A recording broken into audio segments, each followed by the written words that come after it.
Bapak, Ibu, saudara yang dikasihi Tuhan, Shalom, salam sehat untuk kita semua. Apa kabar? Sehat toh? Wah, sungguh luar biasa, mantap. Kita akan membaca Alkitab, namun sebelumnya marilah kita berdoa. Bapa, kami mengucap syukur dan terima kasih atas anugerah dan cinta kasih Bapa yang kami rasakan pada saat ini sungguh luar biasa Bapa. Terima kasih, terima kasih. Bapa, kami akan membaca Alkitab dan akan merenungkannya. Berilah kami daya ingat yang baik, sehingga kami bisa mengerti dan bisa memahami apa yang Tuhan kehendaki, dan kami bisa menyimpan dalam hati pikiran, dan bisa kami juga memberitakannya. Dalam nama Tuhan Yesus kami berdoa. Amin. Bacaan Alkitab Lukas pasal 9 ayat 59 sampai 60.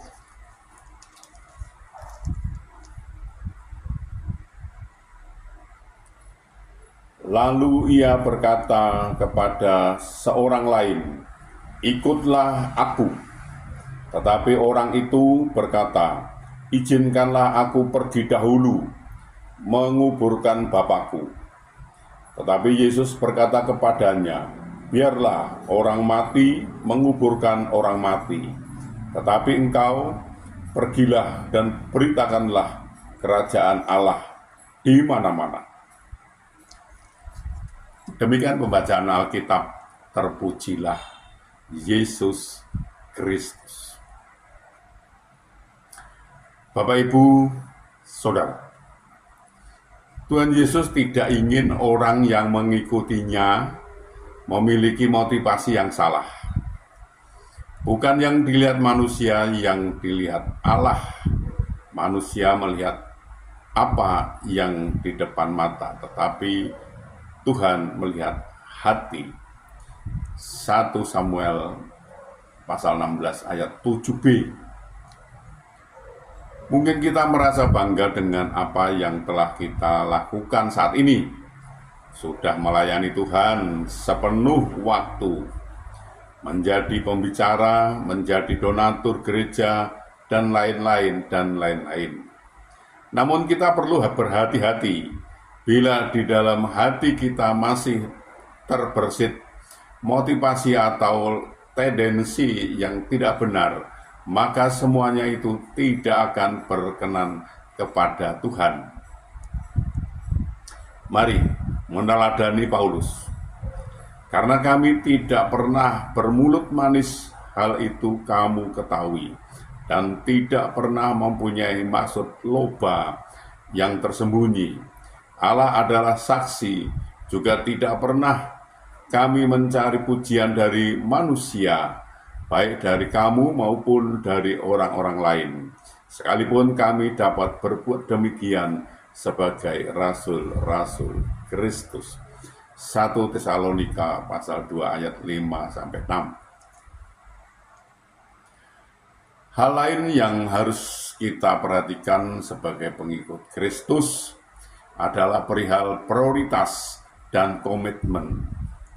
Ketika kita memutuskan untuk mengikut Tuhan Yesus, kita pun harus menempatkan Yesus sebagai yang terutama dalam hidup kita. Ada banyak orang percaya yang menjadikan Tuhan Yesus sebagai alternatif atau pilihan nomor sekian dalam hidupnya. Hal-hal ini menggeser posisi Tuhan sehingga ia bukan lagi menjadi prioritas. Waktu-waktu mereka dihabiskan mengejar materi atau kepentingan dunia semata. Ayat bacaan di atas menunjukkan bahwa seseorang menomorduakan ajakan Tuhan dan apa yang dikatakan oleh Tuhan Yesus pada ayat 60.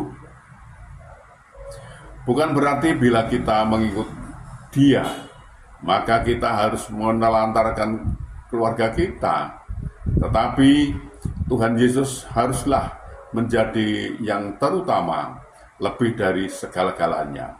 Dan bila kita mengutamakan Tuhan, Dia akan bertindak menyatakan kuasanya. Bisa saja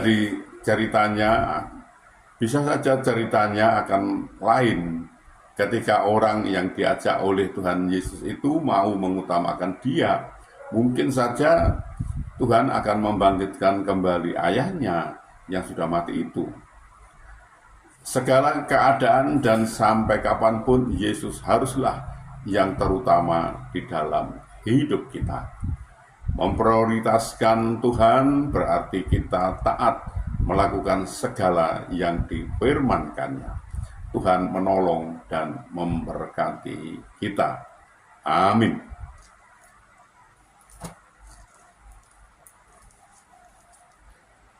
Mari kita berdoa. Bapa, kami mengucap syukur dan terima kasih atas kesempatan yang Tuhan berikan kepada kami untuk belajar tentang firman Tuhan. Bapa, berilah kami daya ingat yang baik dan berilah kami pengertian agar kami bisa mengerti dan bisa memahami apa yang Tuhan kehendaki kami bisa melakukan, juga bisa memberitakan dan juga bisa menyimpan dalam hati pikiran kami. Bapak, kami juga berdoa untuk saudara-saudara kami, sahabat-sahabat kami yang saat ini sakit, sedang ada kelemahan tubuhnya, mereka tidak bisa berbuat banyak karena sakit. Kami mohon belas kasih Bapak, tolonglah Bapak, bukakan jalan bagi mereka agar mereka Tuhan sembuhkan dan Tuhan pulihkan, sehingga mereka bisa beraktivitas kembali. Tuhan menolong mereka ini. Bapak, kami juga berdoa untuk saudara-saudara kami, sahabat-sahabat kami yang saat ini belum bisa memenuhi kebutuhan keluarganya dengan baik. Mereka ada kesulitan masalah keuangan keluarganya, mereka tidak punya Bapak. Mereka sudah mencari dan mencari, namun sepertinya mengalami jalan buntu mereka ini. Bapak, kami mohon belas kasih Bapak, tolonglah Bapak, bukakan jalan bagi mereka sehingga mereka mencari, mendapatkan, bisa bekerja, bisa berusaha, dan bisa memenuhi kebutuhan keluarganya dengan baik. Bahkan mereka bisa menjadi saluran berkat untuk orang lain Bapak, dan mereka pun bisa berkelimpahan. Tuhan menolong mereka. Bapak, kami juga berdoa untuk saudara kami, sahabat-sahabat kami, anak-anak kami yang saat ini sudah waktunya untuk berumah tangga, berkeluarga, namun mereka belum mendapatkan pasangan hidup yang seiman dengan mereka. Mereka seperti kesulitan untuk mendapatkan pasangan hidup yang seiman dengan mereka. Bapak, mereka tolonglah mereka ini Bapak. Tolonglah bukakan jalan bagi mereka sehingga mereka bisa mendapatkan pasangan hidup yang seiman dengan mereka, dan mereka bisa membentuk suatu keluarga rumah tangga bahagia dan sukacita dan bisa beranak cucu mereka ini. Bapak, kami juga berdoa, kami juga memohonkan untuk bangsa kami, bangsa Indonesia, berilah damai sukacita, damai sejahtera pada bangsa ini. Dan berilah bangsa ini agar mau mengenal Engkau lebih lagi, dan bangsa ini mau belajar tentang firman Tuhan sehingga bangsa ini tidak gagal paham Bapak. Bapak, ini kami pakai kami untuk memberitakan firman-Mu, lengkapi kami dengan Roh yang Kudus untuk memimpin dan membimbing kami dalam memberitakan firman itu agar tidak keliru Bapak. Bapak, tolong kami Bapak. Ampunilah segala dosa dan salah kami, sehingga kami layak untuk memohon pertolongan Bapak. Dalam nama Tuhan Yesus kami berdoa. Amin.